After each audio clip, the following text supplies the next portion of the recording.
Today in our 2014 Ford Edge, we'll be having a look at and installing the Roadmaster Brake-Lite relay kit for towed vehicles. Part number RM-88400. So when we don't have a brake-light relay installed on our towed vehicle, when we are towing it behind our motorhome and our turn signal is on and then our brakes are depressed, we have the issue of our brake lights coming on our towed vehicle overriding the turn signal from our motorhome. Now with the brake light relay installed and operating, when we step on the brakes on our RV with our turn signal on, our brake signal does not override the turn signal function when the brakes are applied inside of our towed vehicles with the supplemental braking system. Now that we've gone over some features, we'll show you how to get it installed. To begin our install, we find ourselves underneath the hood of our Edge on the driver's side near our battery. This brown wire here that I have in my hand is a wire that we passed through our Firewall in a grommet behind our battery. If you remove your battery, you have easy access to this grommet. We passed this wire through. We ran the wires for our breakaway switch for our portable braking system in earlier. We need to combine this brown wire with the brown wire for our towed vehicle lighting circuit right here. So to do that, we'll take our brown wire from that and we'll cut it right in the middle, and we'll strip back some insulation from both ends. We'll cut off the excess from our brown wire through the Firewall, strip off some insulation from it, and we'll twist that on to one end of our towed vehicle wiring. We'll take a heat treatment butt connector for 14 to 16 gauge wire, which we have available on our website. Place that on, crimp it into place. The other side, we'll go to our other end of the 4 flat wiring, and we'll crimp that down.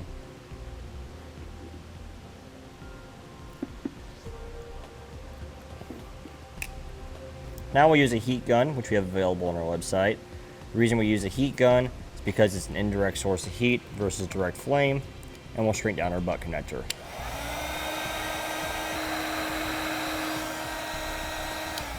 Now, if your vehicle is equipped with push button start like ours is, there is one wire on our relay wire harness that we won't be needing. We won't be needing the wire for terminal number 87. Don't confuse that with 87A, we'll be using that one.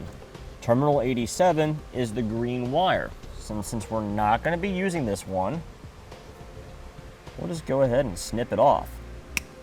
Okay, if we look underneath our dash, we'll find our brake light switch. Right here is this blue thing at the top of our brake pedal. We go back to our connector here.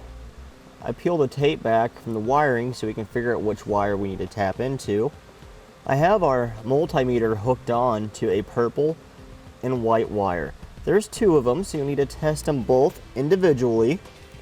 Now what we're looking for is that when we step on the brake pedal, we're looking for 12 volts of power coming out of that wire, and when we're off the brake pedal, we don't have any power going through it. That is the cold side of your brake light switch. That is what sends power to your brake lights. That's what we're looking for.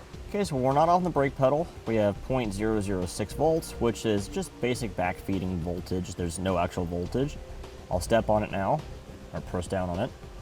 We're getting 11.3 volts, so that's nearly 12 volts. That's what we're looking for.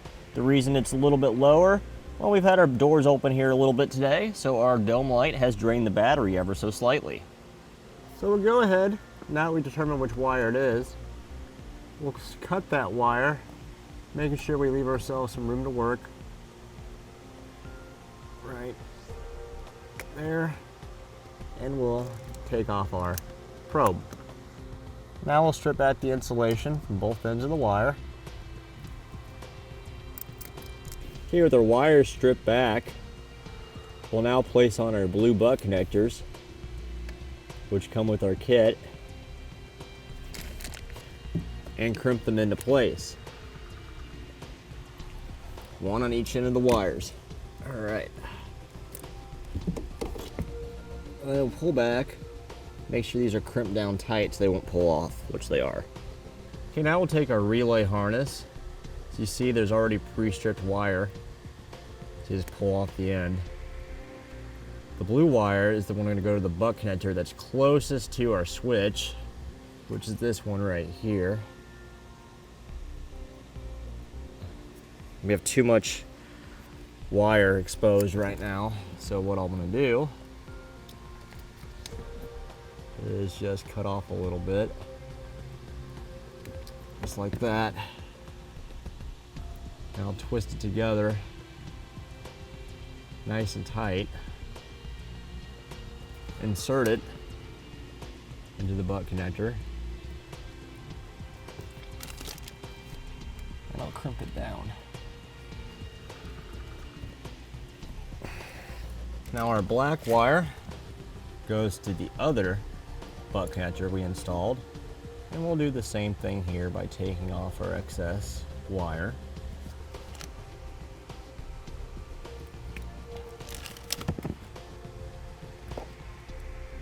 Okay, now our brown wire that we had underneath the hood where we made our connection to our towed vehicle lighting earlier, you can see where it comes to our grommet right there, next to our wire for our breakaway switch for our portable braking system. We're going to cut off our excess wire here.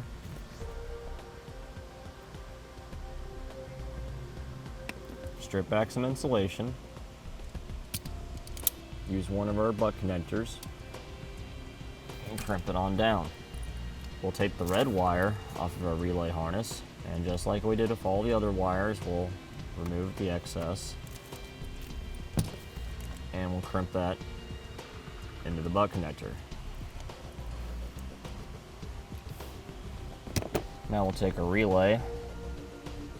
It only goes in one way, so we'll just match it up, plug it into the socket.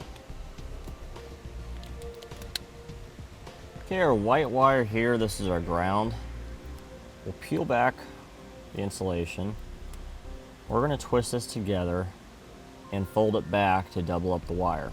Okay, the reason we're doing this is because the ring terminal that comes with the kit has a small opening and won't fit over a ground stud that we're going to use versus using the self-tapping screw to secure it to sheet metal. This way we can avoid drilling a hole. We'll use a larger diameter ring terminal for 10 to 12 gauge wire, which we have available on our website. Stick it on the connector and we'll crimp it down. And that's nice and solid. So right below our Firewall grommet that we passed our wire through, there's a 13mm nut that holds our parking brake assembly to the Firewall. We'll remove that nut.